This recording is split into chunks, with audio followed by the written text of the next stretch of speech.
Three Guys Many Games heading into conference We're tournament back. edition.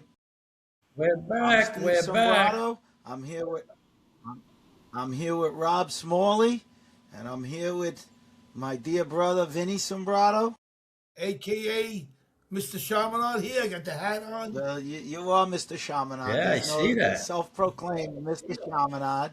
We Let's won start off. today. Let's start off. Chaminade got a win. I'm not sure of the score today. I wasn't there, but they got a It was a blowout. blowout. I Okay. think it was. So they're I think it was. gearing up Well, for the. let me take the. I 15, think it was 15-4. 15-3. Ooh. Yeah, but it was a That's a lot to a little. Okay. Well, they're gearing up. We'll be heading to. Where's that game going to be at Hofstra later when they play St. Anthony's, Vin? Again? Yeah, I don't think they determined it officially, but I think it probably will be. It was really good when it's played there. I mean, the last few years they've played there. I don't see any reason to change. You got to pay for that. And they got money, these Catholic Yeah, they schools. make a You kidding deal. me? They'll make a deal for them. They'll split the cost. Well, anyway, just so the fans know, I took a copy of Balsamo's thing here. He gave it to me when the games are. For a 6-game schedule, Stephen, listen to what Chaminade's got. It's really interesting. It's a tough schedule. First of all, it's the toughest schedule Chaminade has ever had. So anyway, so we have right now, what was the team we beat today? BC High. They say it's Boston College High, which was today. Boston Thursday, College Friday. High. On Saturday, they play Manhasset. Saturday's a big day. Chaminade plays Manhasset at Manhasset. And then Tuesday, 28th, you got Iona Prep. Iona Prep is very good. Followed by Del Barton on 5-3, 3 days later. 2 days later after that on 5-5, you got Wilton. On 5-9, you got Darien. Then you got the championship against St. Anthony's. This is the toughest schedule they've ever had. So I got one suggestion before we get off the high school, and we'll get to college games. But I do have one suggestion. I think since these teams, certain teams, they're going to more of this national schedule, and we know that every year it's basically in Long Island anyway. It's Chaminade and St. Anthony's just playing. That to me seems just weak. You don't get many games of like any excitement about it. It becomes a bomb-storming thing. So here's my idea, Smalley. It's the Smalley League. The National League. Sponsor the league, Smalley. Go recruit the top, whatever, 10, 12 teams. Make their schedules for them. Yeah, Bring them into your fold. It'd be a good idea. And you'll go and hand the trophy. What's the difference between that and like the You're right. BCS or anything else? Nothing. You got the money, you do them, you lay it out there for the schools. Well, it's not about the money. It's about what's regulated by Section 8. You got public school and Catholic school mixed. You can't do it. They could play out of conference games against each other. They have them, but like you said, Manhasset. You mentioned Manhasset. That's a special game in itself because they played for the What I'm region. saying, Vin, is what if you take eight to 10 of the perennial teams, you mark those teams, and you tell them they got to play the other 9, and vice versa. And at the end of the year, you make them play each other, and they have. To what end? To what end? It's not a championship or anything. It's just like it is. It would be what it is now. They won't allow Chaminade or St. Anthony's into Section 8 or into the Suffolk section. They don't allow them in. It's not Section. Because they're private schools. I'm not saying Section 8. I'm not saying Section 8. Maybe you're not understanding me. I'm saying I am understanding. What you're saying is playing out of conference games. You're just talking about playing out of conference games is all you're talking about. You're doing it anyway. Yes, you're playing them anyway. But they're playing better teams in their minds. Maybe not Garden City. You're talking about there might be 4 pretty much elite teams maybe you're on Long not Island. understanding. I'm saying play exactly the schedules they're playing now, but you make the schedules of Malvern Prep, Chaminade, St. Anthony's. You put 10 of those teams, and that's a league, and at the end of playing each other, they're not playing all the other teams. They're playing these non-league games, and you make them play a playoff at the end, and that's your league. You're winning your league then. You keep saying, you just said it. You just said you make a league. You can't make a Well, league between those teams. And they No, won't do I'm it. not. They won't do it. They won't do it, Why can't- Stephen. Chaminade asked years ago to go into Section 8. They asked. What they wanted to do is they got so many kids, they wanted to have two teams. They said, we'll take a team and put it in Section 8, and we'll have another team that just plays the kind of schedule they're playing I'm not now. talking about Section 8. Section 8 for them is like going into the minor leagues. That's a waste of time. It's not for every team. It's not for every team. I mean, Garden City, the top teams that are going to be there for the. I'm saying the same teams that they list out inside lacrosse as the top 10 teams in the country, which are all private schools. That's your pseudo league. You just make that's your league. You're playing all those teams. No, Stephen. Those other teams they play are in leagues. Those teams playing other leagues. The Maryland team they play, that's in the MAIA, whatever it's called. Yeah, the team in Philly. They play in Smalley's league instead. Man, it could be right. Let me just say something. It could be considered a tournament, like how like Duke plays. Tournament is something different. He's not talking about a tournament. He's talking about forming a league. What's the difference between it being a tournament and doing what they're doing right now? That's what they're doing. That's what they're doing. They're playing the. Say again? There's a college game tomorrow over here on the high school campus. Do you know? I know. How do you see? But they're not really. This is how he sidetracks, right? Thing. Yes. Listen, it is what it is. Those teams, some of the teams that Chaminade play are part of conferences. Chaminade, they have a 2-team conference, them and St. Anthony's. What could I tell you? That's how they look at it. They got 2 teams in that. And that's how it's been for quite a while now. They should go into somebody else's conference, because honestly, I don't even feel like it's a real thing. Just them playing St. Anthony's every year. I think it's just okay. True, so they have the toughest. They go into what? They go into what? The CHSAA of Long Island. They play St. Dominic's, Holy Trinity, St. John the Baptist, Kellenberg. Those are going to be games for them. They're not going to be games for them in St. Anthony's. They're going to be blowouts. Make them go into Jersey. What league is Deerfield? They're doing it now. They are now. They are going into Jersey. He's right. They're doing it now, Stephen. Stephen, they have the You're totally missing my point, Vin. My point's going right over. I know your point. You want to form a league. They can't form leagues like Stephen. They can't form leagues like, especially now you're talking about interstate leagues. You're forming an interstate league. You're not going to do it in high school. It's not going to happen. Yes. There's got to be sanctioning. Jersey doesn't even play with a shot clock. Right? They don't even play with a shot clock. They're not playing with a shot clock for 2 more years. There's different rules. There's different everything. You can't do it. How it is right now is fine. They're playing it out of, it is what it is. They play St. Anthony's. It's great competition. I would disagree with you. I think it's horrible.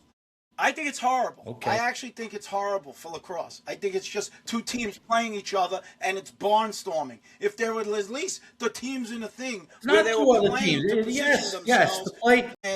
You're just going to go down with the ship with this. You want to have a league formed, then it's not going to happen. It is what it is. If I was playing at Chaminade or if I was playing at St. Anthony's, I would be happy to play against the best teams that are out there. And they are playing the best teams that are out there. Right now, Team flew in from California to play them. A team came up from Delaware. They played 2 games in Florida. They play. Look at who they played. They played a lot of great teams in different states. And it doesn't mean anything. It doesn't mean anything is what I'm saying. That's the point. People playing something. Poor Washington. I'll tell you what means something. Winning the last game. The last game is what matters. Okay. What does it mean when you're for Cold Spring Harbor? Cold Spring Harbor is in the D League. They play everything. They play when they Yeah. get to the county playoffs. They're Yeah. beating teams in the finals by 20 Yes. goals for the county playoffs.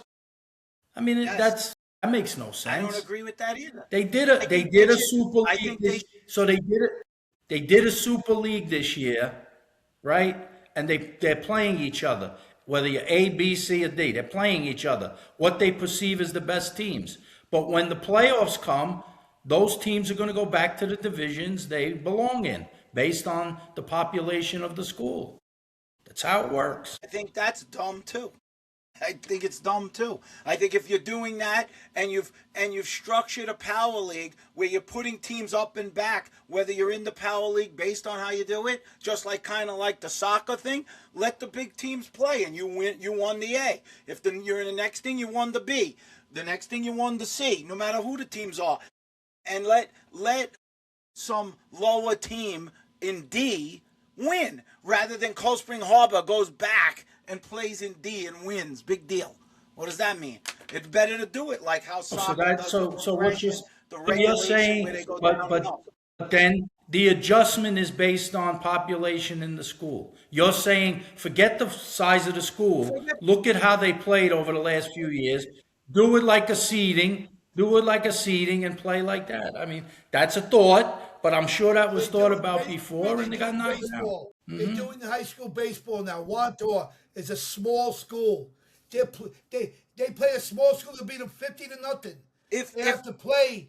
They have to move up and play whatever the school, Massapequa in the A division, and they win the title. We'll have to check with somebody on this, but I'm pretty sure the girls do it like a power league too, but they don't switch back to the divisions. They stay in the thing, and at the end of the year, That I don't have any. I can't answer that question. I don't have knowledge of how they do that. I don't know. But that's public school. That's public school. I'm saying they need to do something. I mean, yes, some of the other private schools, maybe in Maryland, they have a lot more competitive league. Jersey's got something, but I don't know what division is what. Where's Deerfield? Who do they play in? Some league? Is their league good? Is their That's a league prep anything? school too. That's a prep school. Okay. You feel, So is that's a Chaminade. prep school. So, well, I'm talking about typically they have, older kids in a Deerfield. A kid would graduate high school and then go to Deerfield. That's what Pinnell did. He played his 4 years in high school and then he went and played at Deerfield. So How I'm long, confused Vinny? now. So How you're long telling did me he play there? Sorry, Stephen. How long did he play at Deerfield? He played 1 year at Deerfield, 1 year. Okay. So the team that's in the top 10 on Inside Lacrosse Deerfield is made up of all kids that are already past 12th grade? Yeah. I don't want to say all, but there's probably a bunch, but I don't know that Deerfield at the end of the year or Lawrenceville, I'm not sure they're counted in that top, to be the number one team in the country. I'm not sure if those teams go in that route because yes, that's obvious and obviously a big advantage. Okay, well, they're in the Inside Lacrosse thing. I don't know if there's some other listing that is, but on Inside Lacrosse, Lawrenceville and Deerfield are in that top 10 of that. All right, guys, can we move on from this? The fans are getting restless. Well, I'm learning. The fans are getting restless. I'm sure the fans know more about this than we do. They do. Listen, we enjoy watching games. I enjoy watching the best competition there can be.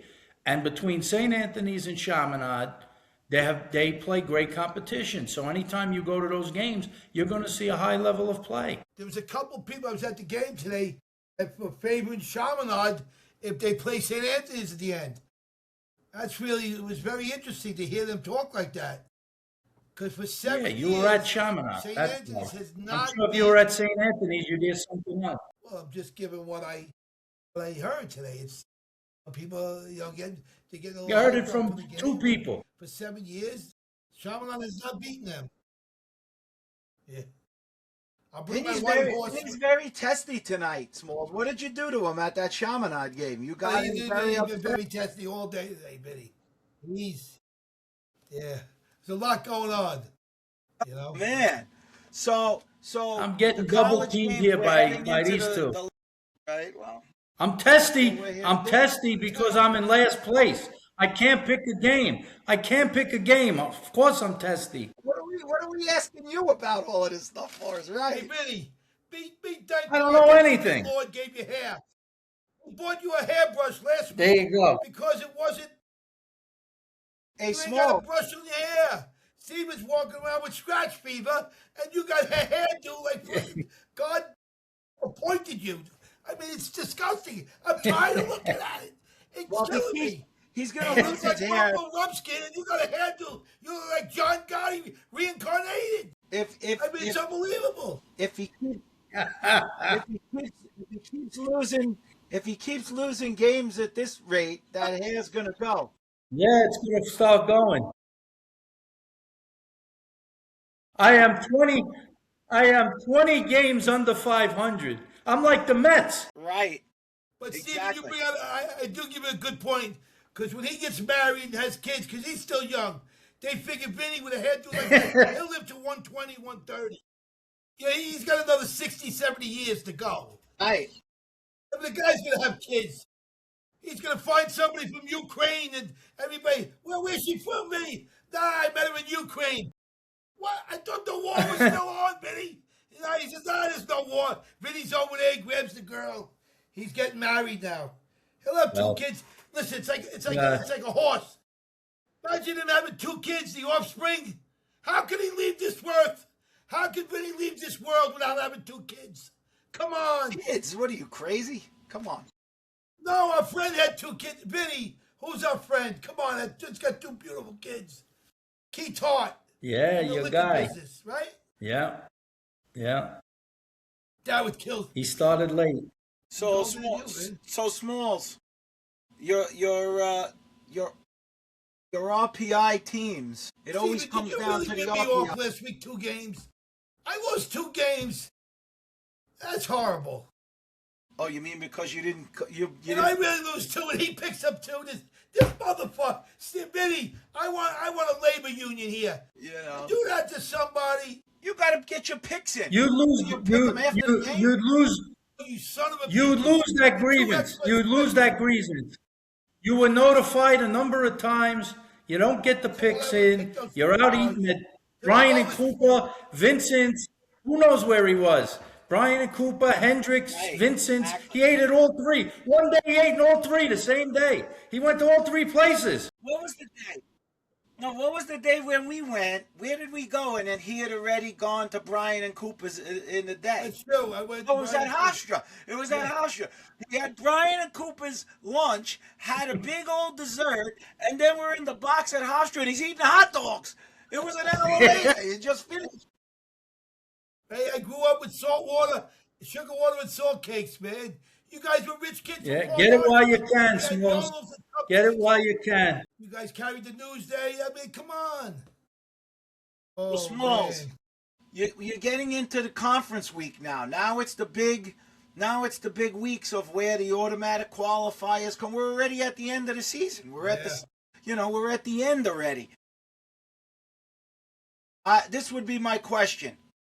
How much of an advantage, going into this as they're going to start sorting out all these teams, the fact that the super strong conferences, Big Ten. they're still, whether they beat each other up, so they don't really drop that far in the RPI, does it really matter? Should they even have these conference tournaments in reality? Yes. I think it's interesting. It gets you ready quick. Gives some other teams a chance to survive. You're coming to the end, so you got to really. This is really unbelievable. You got 5 weeks of the best, 6 weeks of the best lacrosse in the world. Really nice now. I enjoy this part of the struggle of teams getting in. It's unbelievable. And I know you guys, you love Tillman, John Tillman. Will someday be on Mount, I'm not going to say the word because I can't pronounce it. What is Mount? What does I call it? Mount Rushmore. Mount Rushmore. So I can't say it. Mount Rushmore. I can't. There Someday you he'll go. be up there. But you You two go. guys, you were very critical of his team this year. I think you are, but I'll give you a chance to talk for yourself. Is Tillman going to make it? Tillman's got to literally win. He's got to win 3 games in a row right now. I tell you right now, I would never count him out. I would never count him out. So you're saying that John Tillman is going to win the next 3 games? That's what you're telling me. I don't know that he'd have to. I think he's solidly. He has to win the tournament. Yeah, well, that's 2 games. No, it's 3. Yeah, 3. It'll be 3. Yeah. He has to win 3 games away. Well, Can John Tillman win 3 games in a row and get in the Big Ten? I definitely think he could do that. I definitely think he could do that. There's no question. Mr. Hairdo, Mr. Perfect, what do you think? What do you got, Vincenzo? Well, I do believe he can do it. I do believe he can do it, but I think the bigger question, or more, the real question is, if he doesn't win 3, are they out? If he wins 2, are they out? If he wins 1, are they out? Anyway. 1, they could be out. 1, out. 2, I think in. 3, definitely in. AQ. He's in anyway. He's in anyway if 3. Yeah. So you're saying he's going to beat Penn State. He's going to beat Johns Hopkins, and what's the other team? He's got to beat at least 2 of those 3 teams. Think about it. Well, he's playing Rutgers, right? That was how that shit panned out. First round games. Then he's got to play Penn State. If he beats Penn State and then he's in the finals, I think that gets him in no matter what. Even if he loses, I think he gets him in. Does him in? I mean, it could be I close. think so. I tell you, I would be sweating. I'd be sweating on Election Sunday, but I think he gets in then. Does this committee? Well, going back to previous shows, right? We talked about it, and our opinion was there was probably going to be 4-3-3, 4 from the ACC, 3 from the Ivies, and 3 from the Big Ten. I don't know that there'll be 3 from Big Ten. It's possible they could only get 2. Wow, that'd be a real. And then who else gets in? What other conference? Maybe the 4th Ivy, because you look at the RPI and you got Hopkins is at 5, right? That's the first Big Ten team. Then the next Big Ten team is Maryland, and it's 11. They're outside the other teams, and you got Ivies. You got Princeton, Harvard, and Cornell all in front of them already. Let me ask you a question. The Spider has nothing to do with this, right? They're automatically in. Well, they got to win their tournament. If they don't win their tournament, I don't see anybody beating them. Anyway. Are they in the Townsend tournament? No, right? They're not with Townsend.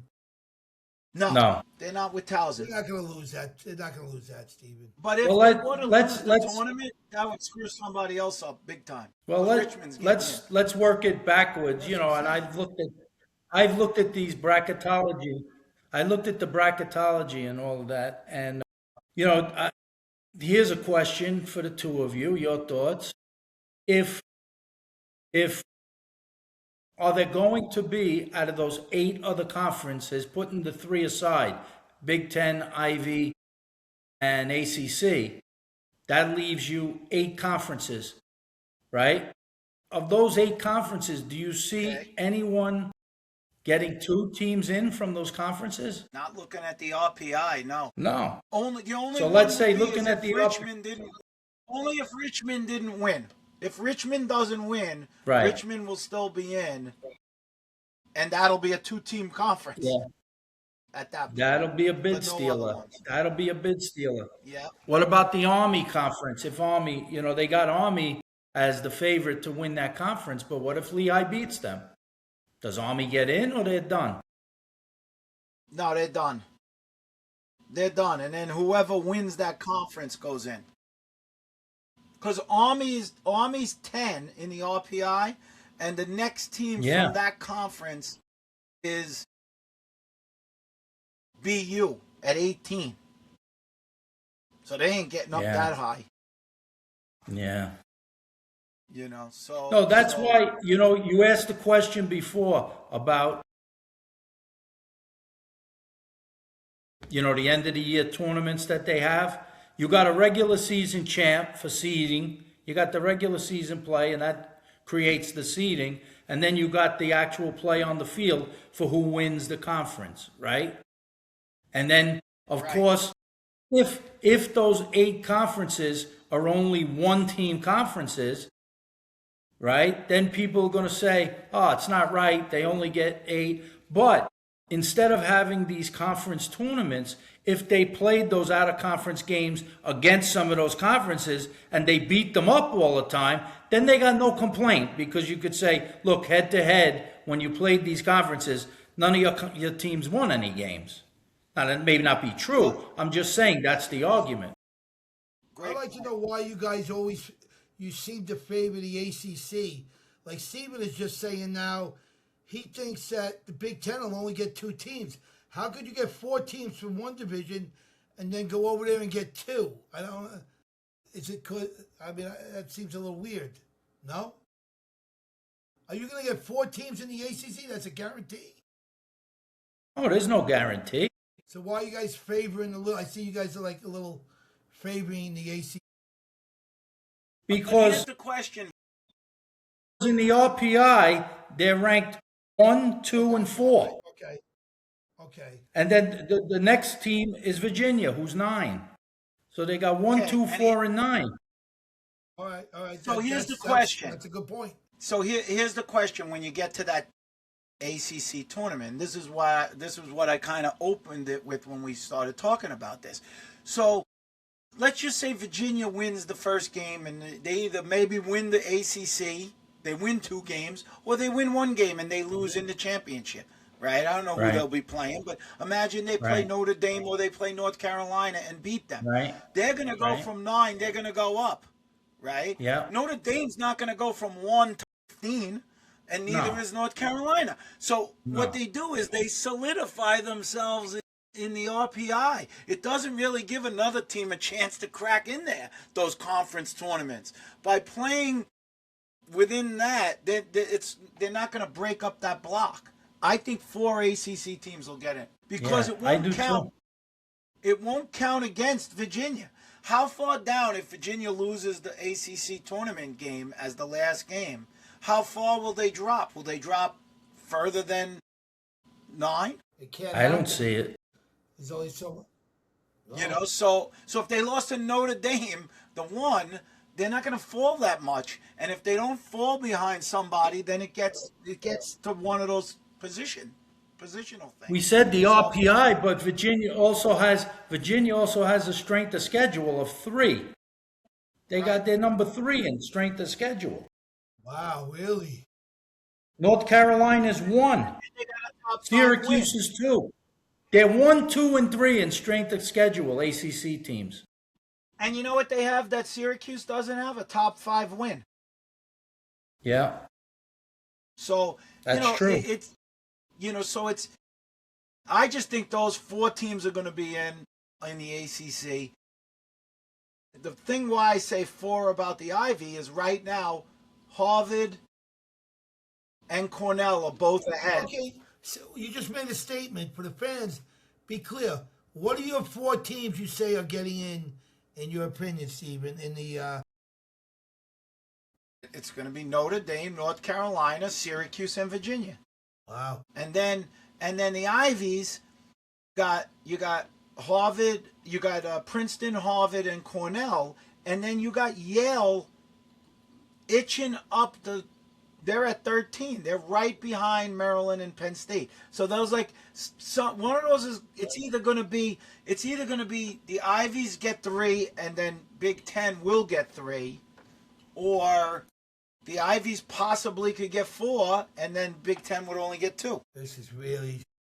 And it gets tight. It all depends on how those numbers shake out. You know, the committee the last few years has gone down that computer list pretty thorough.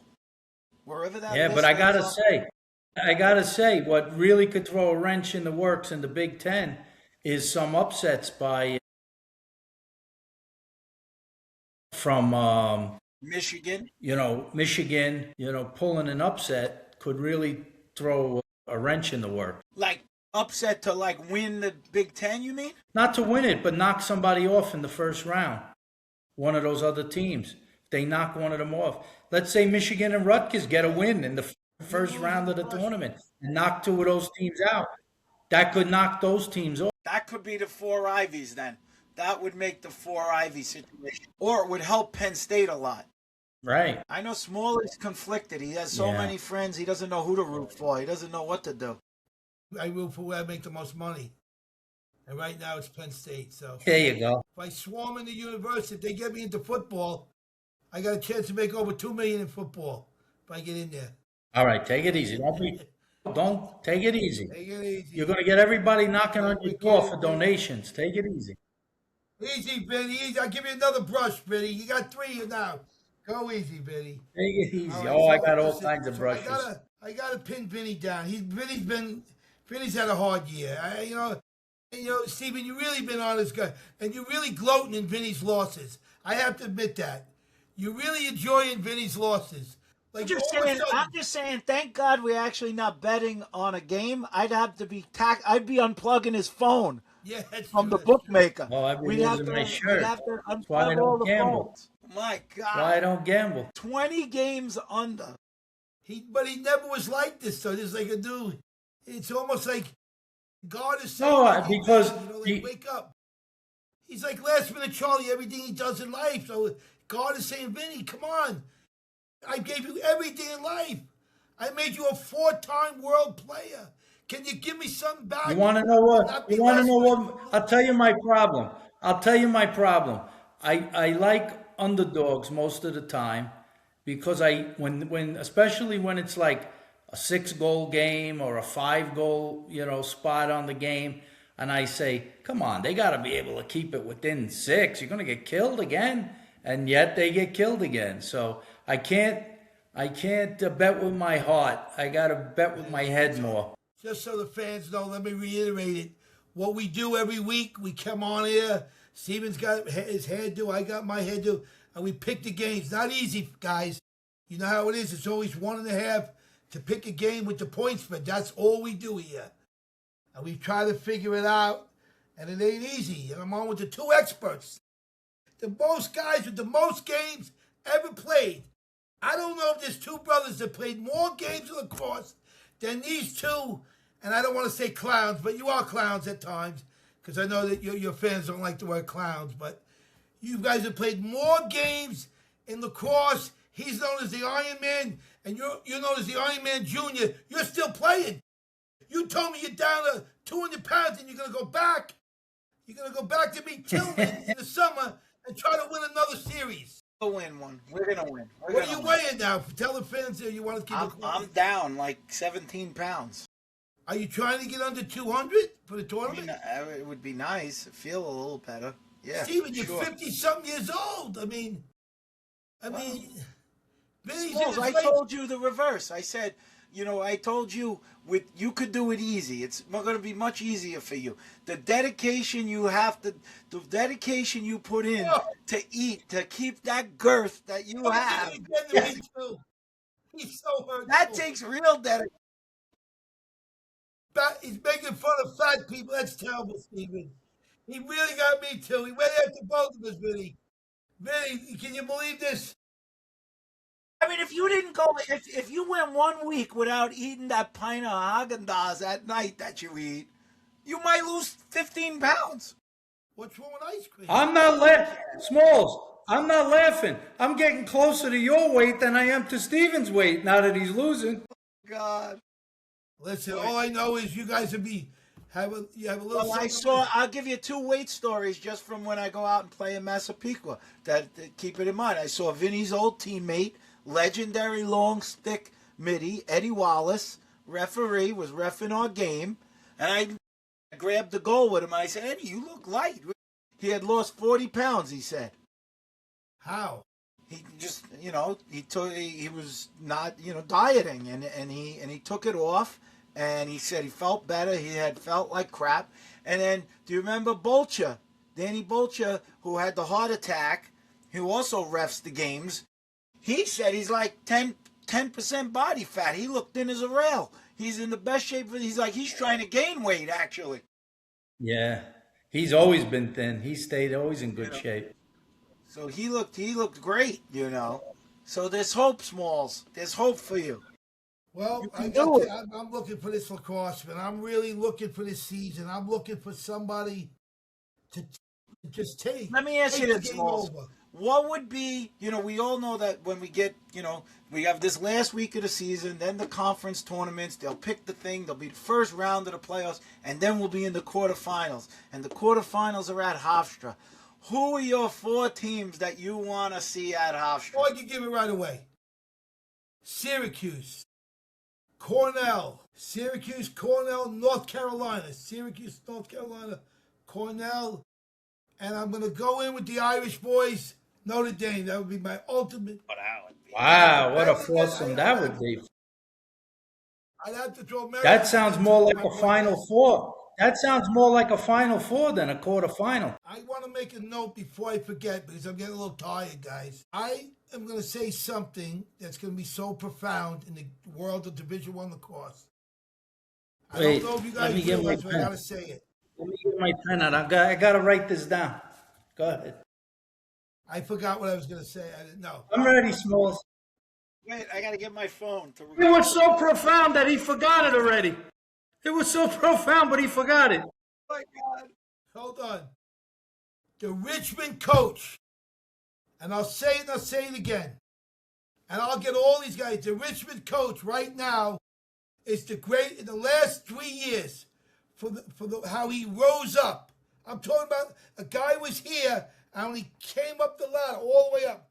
I've never seen anybody do what he did. He might be the greatest teacher in the sport, and we've never had him on this podcast. Crotty.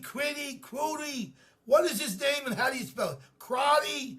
How do you spell it? What's his name? How do you spell his name? What's the coach's name? Chamati? You're talking It's about Dan Chamati. Chamati? Chamati. Talking about Chamati. Chamati. I don't know how to say it. I'm sorry. I'm not going to. I'll write it down. How do you spell it? CHEMOTTI.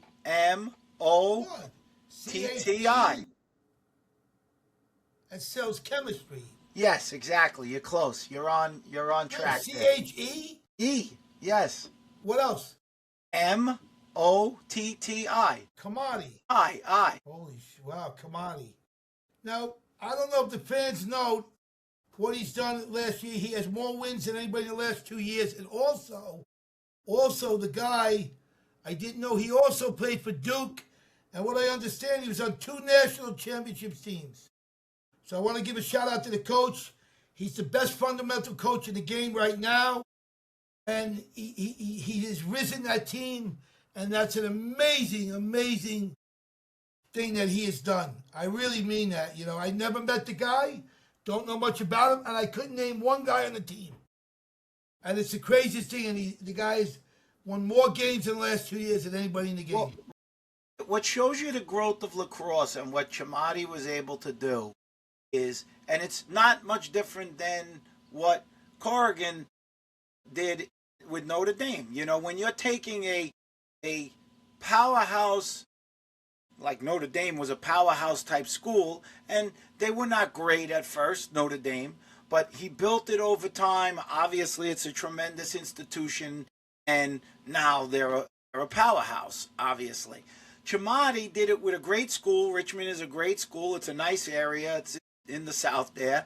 And he's built them to legitimacy. There's no reason why they're always going to be a top team. The question I would ask you, Vin, he's got it rolling, would there be a situation where they could move Richmond out and put them in a better division? Better conference? I don't know. Yeah. Could they put them in the AC? They would be a nice fit there, but I don't know the logistics and how those conferences work and how it affects other sports. There's a lot of different things that go into that. Listen, there have been teams, Notre Dame was in the Big East. Then they ended up in the ACC. They've bounced around. Some schools were independents. Then they latched into a conference. So could they do it? I don't know. The school would have to make that kind of a decision. But and I will say one thing also. Excuse me, Vinny, for interrupting. I will say one other very, very important thing.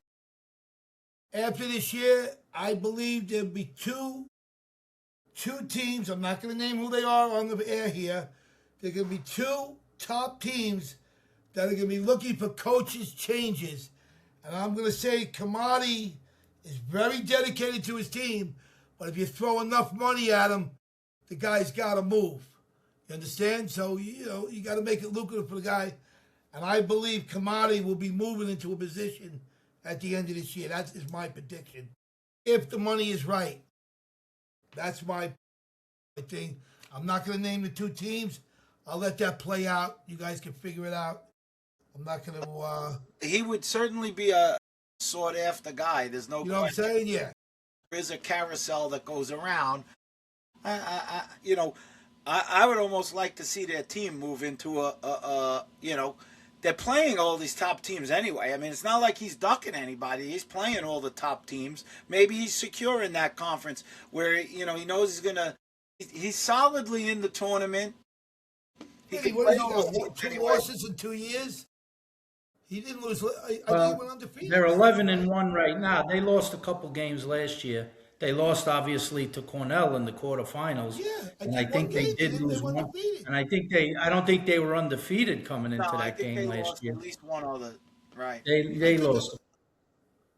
I thought they went into the playoffs. They were undefeated. But their strength of schedule right now is 24. Right. All right. So let me ask you this, Vin. Of a team like that, like a team that's looking to break through, right? A team that's looking to break through, would you say Richmond has a better chance or Harvard has a better chance? I think Richmond already broke through. I think both of them broke through last year. They both lost. They went one round further, Richmond, and gave the eventual national champs all they could handle at the game we were at Hofstra. I mean, I just think personnel-wise, they were a little thin. It was a very hot day. I think Cornell threw numbers at them. They were a little deeper, their bench, and I think that's what ultimately won the game for Cornell that day. I think Richmond got a little tired in the fourth quarter. They were playing as hard as they could, but with the weather what it was and the type of game it was up and down, it wore them out, and they lost a one-goal game, so to the eventual champs. And who was the other team you said? You said Harvard. Harvard, They lost a really tough game in the Dome to a very good Syracuse team where they had a 4-goal lead in the fourth quarter, I think it was. A bad penalty here or there really cost them. Syracuse caught fire and nipped them at the end. And it showed it was no fluke because Harvard came back this year, played them in a regular season game in the Dome, and beat them. Or maybe it wasn't in the Dome. I don't think it was in the Dome. I'm not sure where they played that game. But Harvard beat Syracuse in the regular season, right? It was freezing. It was at early. Yeah. It was at Harvard. It was very cold. Yeah. So, those teams I think have arrived. Do they have enough to get to the Final Four? Do they have the depth? Can they do it? It's funny, but the depth comes into play now because of the years with the shot clock. Some of these teams, if there was no shot clock and they possess more and kind of hold the ball and then play to win at the end when they still had some juice in their legs, you might see different outcomes. But with a shot clock where you have to play, it's tough for a team that's a little less in numbers. Not that their first 10 aren't as good as any other first 10. But, it takes a team to win something like this, and you need to have some depth. I got something for Smalley now. So, Smalls, this week we saw Joey Spallina break the all-time leading scorer for Syracuse Lacrosse, which is saying a lot when you think about all the... You got to give him a hand for that one, Smalls. Come on. Give him a hand for that one. Let's give Spallina Now, here's my question, because I don't like guys taking shots at him because he's had a tremendous career. They want to taint on him the fact that, does he have to win it to solidify anything else? To me, I think he solidified it for himself. To me, the title would just put him into a whole other echelon. if they could win it, Syracuse. What do you think? What do I think totally about Yeah. him? He's done more with less. I mean, what that guy has done and the dedication, I said it a long time ago and I'll say it again. I'll say it again. I don't know any player from way back when and now that has been more dedicated to lacrosse, living it day in, day out than Joey Spallina. The kid has left nothing on the table. And I mean nothing on the table. He's almost, I don't want to get crazy with the comparison, he's almost like a LeBron James. No matter what he does, he breaks the record. Oh, he's not like Gait. He's not like Powell. He's not like... The guy broke the record. Let him have the glory for what he did. And he's done more with less. I mean, he really is a freak of nature.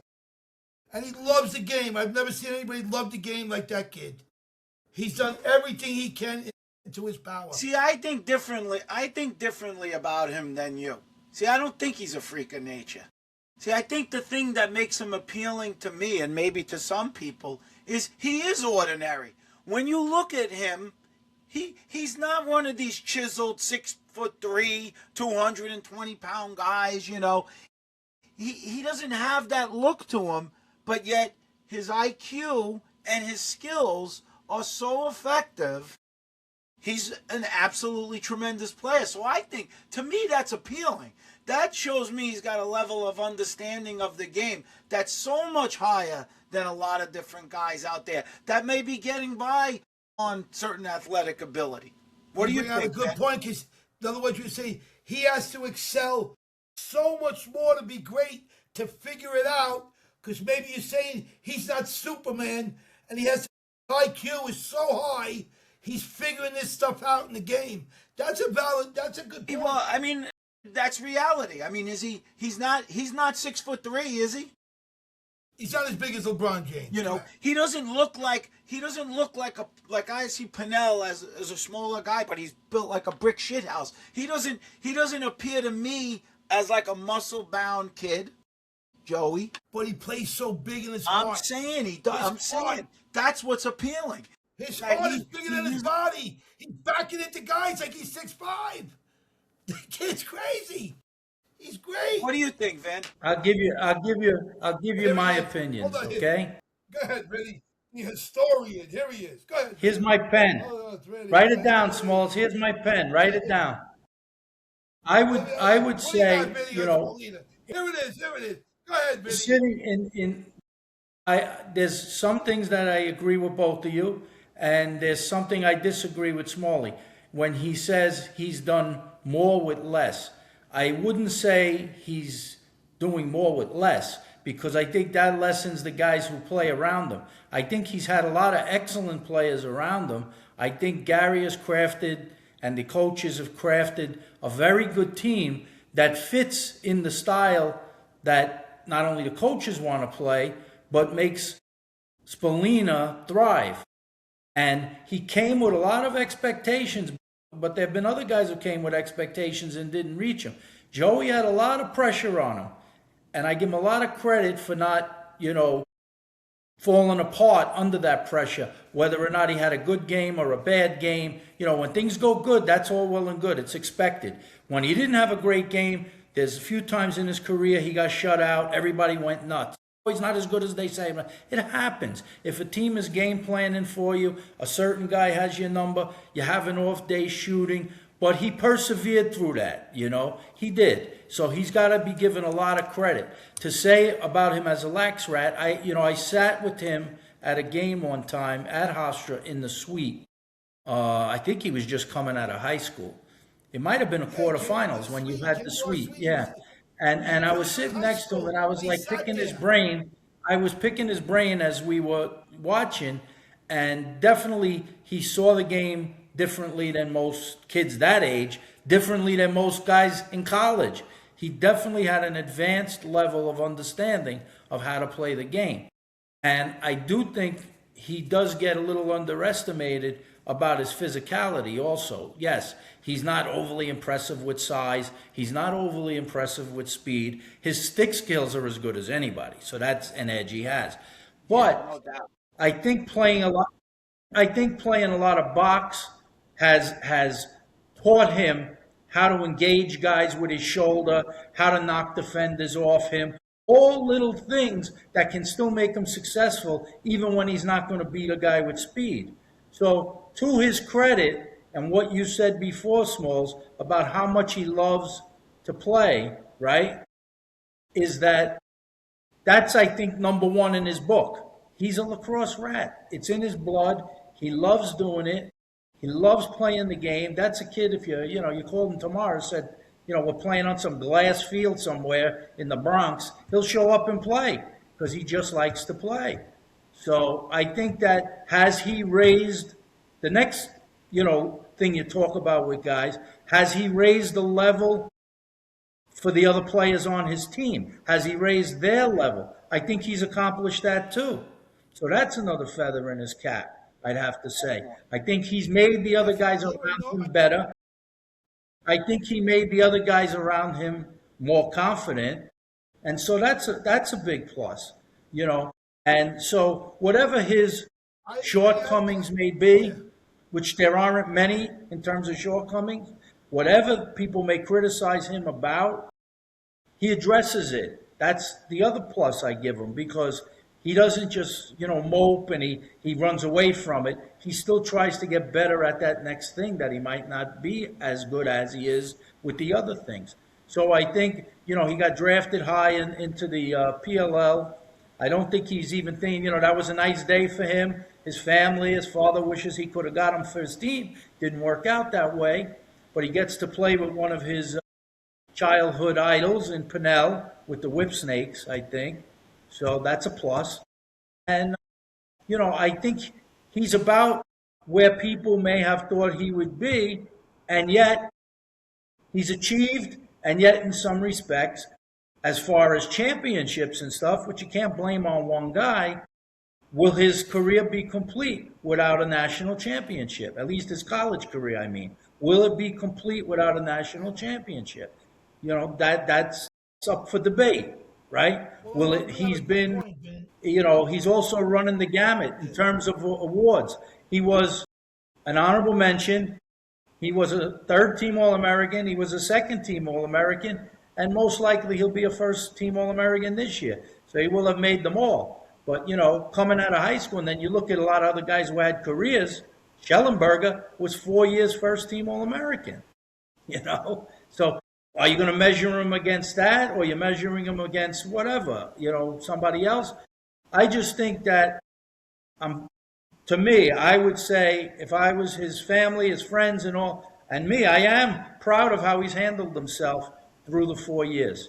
I wish him luck. I think they have as good a chance as any other team to win, the whole thing this year. I think they have the pieces, but it's to be seen. They had some games where they didn't play so great and they got beat. Away from the dome, they have a little bit of trouble, So when they have to travel with these games, will it translate? That's to be seen. And that's my take. And Hey, Steven, can I jump in one go second? ahead. I wanted to throw something in. I'm sorry, Steve. I wanted to give also a shout out, Vinny. It's a great point with him. Also, you brought out a good point with giving Gary Gait credit for putting him in a situation where he could excel. Also, teaming up with a guy named Mike Leo, who we call AKA Fish, because his father owns a fish market. Him and Mike Leo teaming up. They were roommates when they came in there. They were 6-15. When Gary took this team over, they were 6-15. Gary Gait, in his credit, stayed with them. They were roommates together. They came up the next year.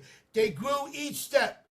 Everything was a stepping stone to where they are now. If they win it this year, they go out in glory tunes, whatever. So I give Gary a lot of credit for that gradual growth. Because don't forget, they weren't 12-0, 15-0.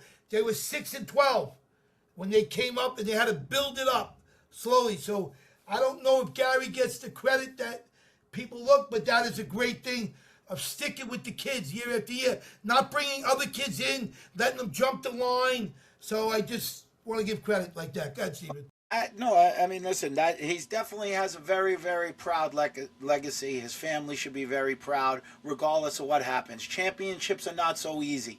You know that we've seen it. It's not so easy to win championships now. There are so many good teams. You know you have to play so many tough games. But you know the point, and Gary definitely deserves a lot of this credit too. But it is the Spalinas and the Leos and some of the others that Spalina came in as that leader as a freshman, the whole thing wearing the 22, and they got better every year. Every year they got stronger and stronger and stronger. Now the question is can they finish it off? And I think if they do, it's like a fairy tale ending for college for them. If they don't, there's nothing to hang your head about because they're continuing to get better and there's nothing looking like it's going to slow them down. But I'm sure I'm sure he really wants to get that title and win that thing this year.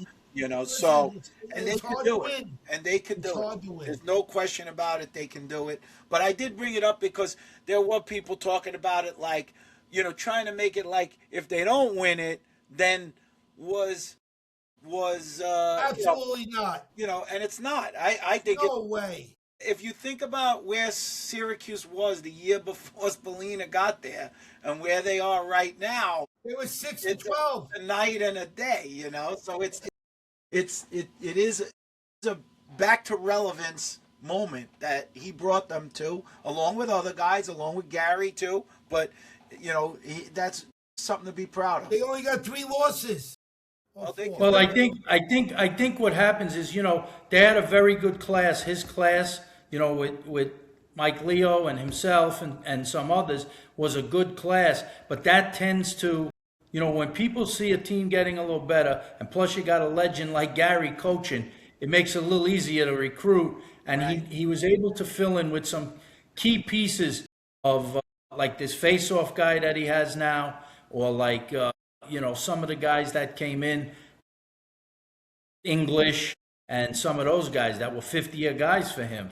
They want to go play there because they saw the potential to be a winner, you know, and that was important for them, I think. And I think he added value for that too, because kids who were thinking about going to different schools for whatever reasons, not only, I mean, I don't think teams, you know, players are ring chasing as much as they are wanting to get a master's degree or have an ability to get a job after. That's got to be their number one priority. Chasing a ring is a whole nother story, you know. I got no hot water. All right, he's making an announcement. He's got a house disaster. That's all right. I got no hot water. You only take a shower and shave 4 times every other 4 days or something. So what's the difference? There was times we didn't have hot water. You know what I'm saying? You know what's so funny that you say about the hot water, because I do want to say this because our beloved friend Tillman, you know, we love him to death. And he's getting into his stretch where he starts to surprise teams. But I remember I was at Oceanside and we were shooting and there were kids and Pat's team was practicing. And it was during like when it was like either the first quarterfinals maybe. It was either the quarterfinals or maybe it was the first round of the playoffs. They beat somebody and all of a sudden, I mean, they must have been on. He couldn't have been much after the game, not even a half hour after the game. He's calling me because he thought we were at the game, Tillman. And then I was talking to him, and he was telling me, "Oh, what a night! We forget that these people have lives. The night before the game, he had like a massive pipe break in his house and a whole thing. Yes, I remember that. You know, you think the guy is like getting ready for the big game. He's holding the bucket for the plumber. Yeah. He's got the game in 12 hours. You know, so life tends to interrupt all of these things. You have to be ready at any moment for a disaster. He was helping the plumber, and he was holding the iPad. He was holding the iPad as he helped the plumber. Tillman and the iPad, I love it. I'll live 10 years longer. He never dropped the iPad in 37 games so far. For 3 years straight. Yes, Well, I hope he can go really far because it's always much more fun when Maryland is deep in the tournament, and Syracuse too. When Maryland and Syracuse are alive, it just seems to be better. There seems to be better crowds, and Notre Dame. They're the story programs. And let's face it. Syracuse. Everyone loves to hate them. Like even people that go there, they don't want them to do better. It's just that's the way it is, and it's okay. It's okay to trash talk. What's the difference? They won so many times. I mean, come on. If you could have I'm Notre waiting, Dame, Stephen. I'm waiting for the time when it's going to get to the point, technology, where he's going to be just in the air with his fingers going screen to screen in front of him from the sidelines, like one of those sci-fi movies. Right. That's going to be tells we switching the screens from one to another. I think the ultimate Final Four for fans would be Maryland, Syracuse, Notre Dame, and I just had the fourth one in my head. I would say either North Carolina or Cornell. I would say those four will come with fans. They might break a record if those four of those five teams. You know that.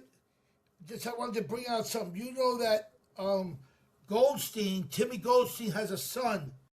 So just so the fans know, he has a son, and his name is Mousy. His nickname is the Mouse, and he's a young kid. He's in high school right now. He's a senior in high school, and he was supposed to go to a preschool, what you guys call prep. Preschool. Preschool. Prep, I guess.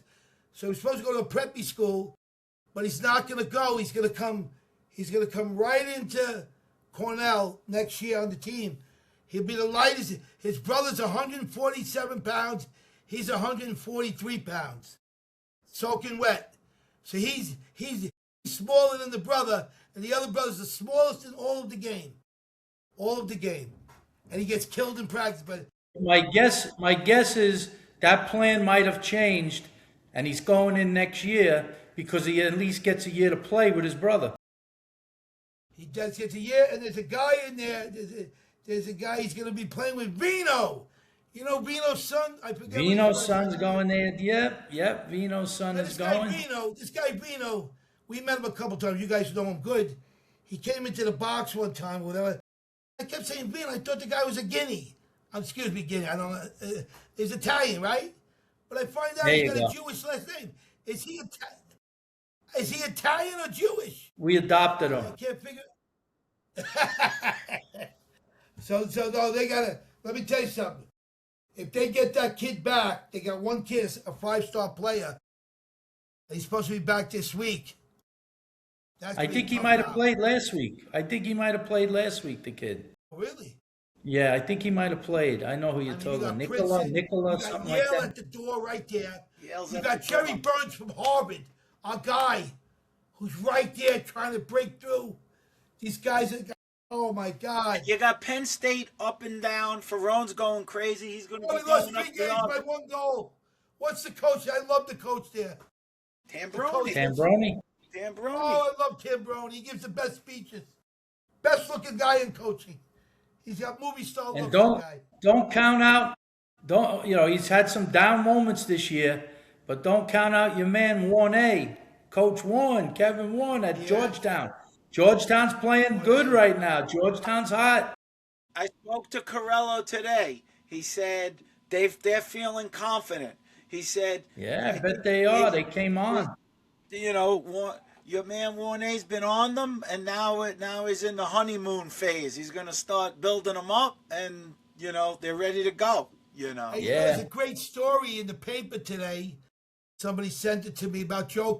How do you say it? Corolla. He was the MVP. Did you hear about that? Did you guys hear about that? I didn't hear about this. Yeah, What? in the newspaper today. Yeah, the article came to. Can I read it, guys? It's a very short article about Joe Corolla. I think I sent it to you. Jesus, did you? Let me see here. Says it single or double? I got so many. I don't know. I thought I sent you something All right, today. what is it? Get to the point. What? Well, he was MVP. I give him a shout out. That's it. All right. He was in the newspaper today of being the MVP or what? I don't know. He was the MVP of They played against Gary Gait. Let me say, it's a very nice article. If you give me a second, Jesus, very interesting. Is it an old article, Vin, from when he didn't get his Yes. trophy? Yes. Okay, that's what he said. I know the story. We know the story. That's a legendary It's a story. nice story. Like Gary and Paul Maricek. They gave Sal a 6-foot trophy for being the MVP in '96, and Joe got the MVP in '97, and he was looking around for his trophy, and they didn't give him anything. What the heck? Sal got a 6-foot trophy. I got nothing. He's talking about this article that was, Where is you it? know, Who's- it's backwards there. Long Island Okay, Hofstra another Club song. Blacks. Okay. Yeah.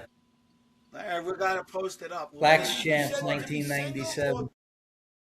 We'll put it in a story. Did you send it to me single or double? No, I think I sent it to you and Tim at the same time.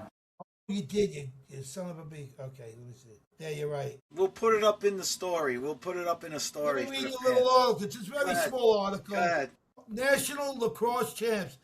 The Long Island Hofstra Lacrosse Club apparently was not intimidated by the presidents of brothers Paul and Gary Gait and Tom Maricek, three of the top players in the country. The Long Islanders won the national championship Sunday by beating the loaded team of Toyota of Baltimore 13-7 at Cabrini College in Radnor, Pennsylvania. Gary Gait and Tom Maricek scored 1 goal apiece. Paul Gait didn't score. We shut the gates. Long Island coach Bill Barosa said Matt Panetta scored 4 goals for the winners. Vinny Sombrato and Darren Lowe had 3 goals each, and Kevin Lowe added 2. Wow, you beat them. That wasn't the Joe Corello.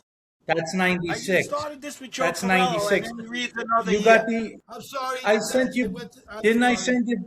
I read there's another one here. I Okay, sent I'm you sorry. 2 articles, didn't There's I? another one. The Long Island Lacrosse Club in 1997 won the U.S. Associated Championship June 15th. They beat Team Maryland in Syracuse by beating Chesapeake Toyota LC of Maryland 16-15. It was Long Island's second consecutive title and its third in 4 years. Steve Sombrato scored 3 goals, and Long Island teammate Joe Corolla, I'm sorry, Joe, was named the MVP of the tournament. Featured brothers Paul and Gary Gait, Tom Maricek, and Mark Millen. Wow. 13 of the players on Long Island Hofstra team are members of the Saints of the Major Indoor League. They are brothers Steve and Vinny. Wow. All right. Shout out to Joe. I just wanted to give him Yeah, that was great. That was a legendary game. He dominated when we needed because we were losing early in that game. We were losing by a lot. Yeah, And he won a lot of faceoffs, and we came back. That might be the only game Gary ever lost in his life. No, we beat him 3 years in a row. Well, you just read they lost the game before. 96, 97, and then we won the next year too. Yeah, I might have to call Gary on this. Did something fishy. Gary's never lost 2 games in a row. I'm saying this is fishy. I love Long Island. I got to tell you, Steven, that shows you his retention in reading. He just read both articles with both names in the thing, and he forgot already. Right. I don't believe every article. Squirrel. Here they go. All right, let's move on, fellas. What do we got here? Move Get on. your shout out. Let's get your shout outs. Moving on. You got a shout out, Smalls. My shout out. I got to start off with the greatest. My 93-year-old mother, who's still yelling at me, who bought me my first lacrosse stick, who yells at me every day, be good to people that don't have what you have. That's my father. And then my father, Mr. Chaminade guy, graduated in 1949, always telling me the right thing to do. Do the right thing, son. I didn't always do the right thing, but you know what? I mean, I look back in my life and all the success I ever had, friendships and everything. My parents were the greatest people in my life. They didn't have much growing up in Levittown. We had 5 kids. A lot of times it was like 15.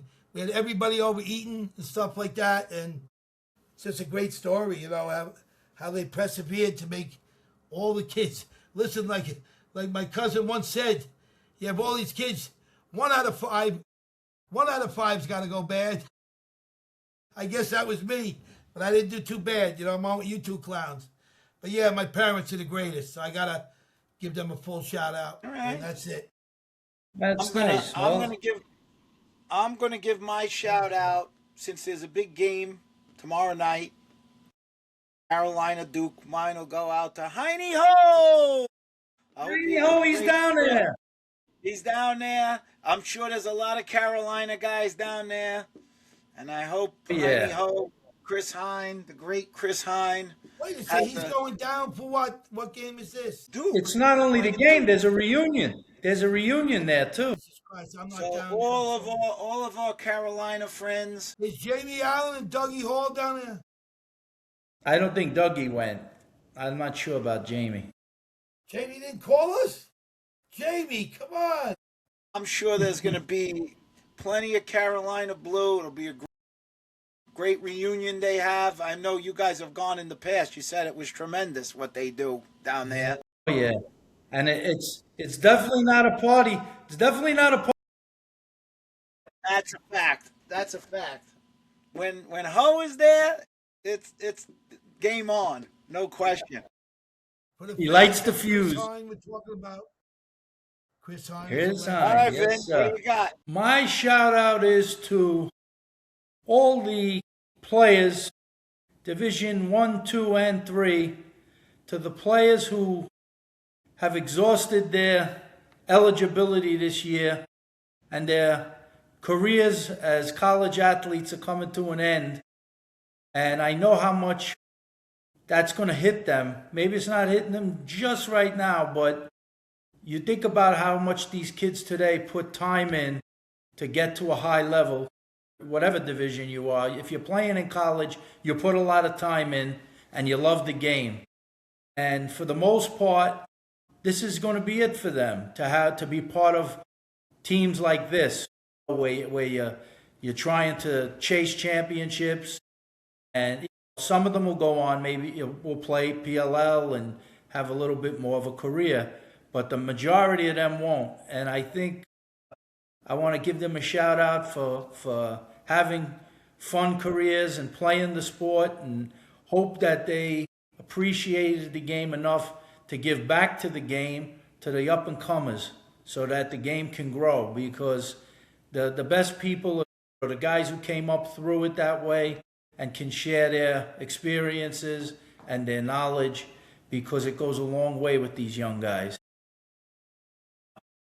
I think as they get older, they're going to remember these as some of the best days of their life, hopefully. And I know it's got to be, if you're in school right now and you're looking at your schedule and saying, I got 1, 2, maybe 3 more games left. So make the best of it and make good memories with your boys. All right. Well, for the fans, we got. Hey, Steven, I got one last thing I want, just very quickly. I'm sorry I wanted to get it in before, and I'll just wrap it off quick and go 1 second. This just came across the wire here for the fans. 2026 men's nominee for the Tewaaraton goes as, I believe... Marathon. It's like Toyota-thon. Well, go ahead. I'm sorry. You guys.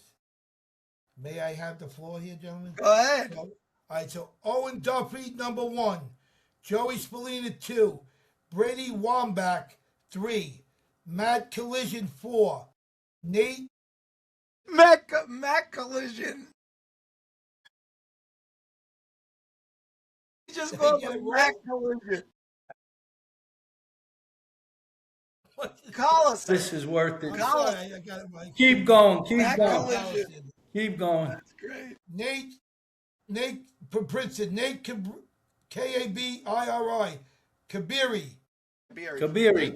Kabiri. Dominic Pietramali from North Carolina. Silas Richmond from Albany. William Firth from Cornell. Sean Byrne from Army. And Khalid Fayak of Ohio State. Did I say that right? And just a That's very the quick for goalie, the yeah. For women's, you got Chloe Humphrey, 1. Madison Taylor from Northwestern, 2. Ava Angelo, 3 from Johns Hopkins. Lacey Downey from Hopkins. Corey Edmondson from Maryland. And M.A.E. Murphy from Loyola. So that's what you got right now going into last. Where are you reading from, Smalls? Whose list is that? Is that Inside Lacrosse? I got to be on. I think I did really good tonight for your dear friend over at Hofstra there. I might be rooting. I love all the guys on the list, but I might have a new favorite. I'm rooting for Collision. I'm rooting for Collision to win the Toyota. Collision will win the Toyota-thon. Collision wins the. You love to get off on people's shortcomings. All right. He ain't laughing at somebody's shortcomings. All right. Ben, I don't know the answer to that. It's the 20. I don't know who's putting it out, but the other will be narrowed to 5. Yeah, it might be an Inside Lacrosse thing. What they do is as gradually go into the 7 games they narrow it down 1, 2, 3. So it will narrow down 2 more here. It will narrow down. I didn't hear you. You mentioned. I heard you say Fayak, who's a goalie. I didn't really hear any defensemen in that list. I'm surprised they wouldn't have a. Hold on. Is Sean Light? Did you say Sean Light from Notre Dame? Could have been a second page on there. I don't know how many. I think they're down to like 20. Sean Byrne is a goalie. Oh, excuse me. Sean Byrne. What's his name? Is a goalie. Sean Byrne. Byrne. Mm-hmm. Oh, wait. They added 3. Hold on. Right, Smalls. That's it, guys. All right. Thank you, guys. All right, let's make sure that the fans get out there, make your picks. We'll get this up there. You guys are in the lead. The fans are in the lead by a few games over me. Then Smalley's a few games behind me. I'll tell you, that's not right. I got cheated by 2 games. And Vinny, forget it. I have to go 20 for 20 to even break even now. I don't understand. Wait a second. What happened to Vinny last week? You didn't tell it. You didn't win anything last week? He won a couple games, but he's just I won a few games, but every week I'm losing ground, 2-3 games. I'm not gaining anything. Every week. Oh, so you didn't Every week. Hey, listen, you get everything right, you're right in the front. That's what happens. And I'm not saying law of averages. I'm not saying gaining on you or Steven. I'm not gaining on my own record. I'm just saying I just would like to pick up a few games. All right. So I would say whoever follows it, if you really are gamblers, just go the opposite way of me and you'll be making money. Exactly. The kiss of death. Well, we had a good day today. I think Jim Metzger will be proud of me today. I was pretty much on fire. What do you think, Vinny? Metzger? Yeah, no. Jim Metzger, my good friend and lacrosse aficionado. He keeps tabs on us, and especially on Smalley. Yeah. He said he's growing on him, kind of like Moss. But he would have proved today. He's a great ambassador, though. God bless him. All right, wait till he hears about Collision. All right. Thanks, Steven. Another good day.